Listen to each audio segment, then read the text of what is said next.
L'espérance est spécifique du chrétien. Elle constitue un témoignage unique, original, à portée missionnaire. Pour cela, il importe bien entendu que le chrétien vive en communauté de destin avec ses frères.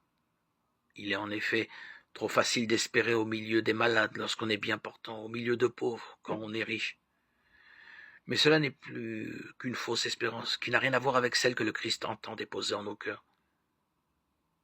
Mais si, épousant les misères de ses frères, le chrétien espère au sein d'un monde qui n'espère pas, il pose aux hommes une question fondamentale.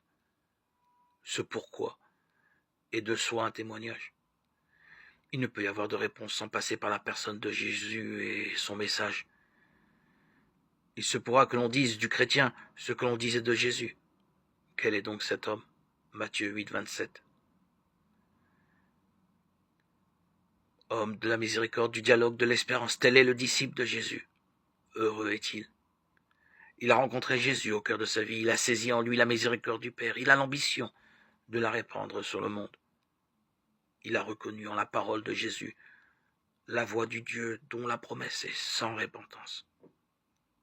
Quiconque écoute ces paroles que je viens de dire et les met en pratique, il en sera de lui comme d'un homme avisé qui a bâti sa maison sur le roc.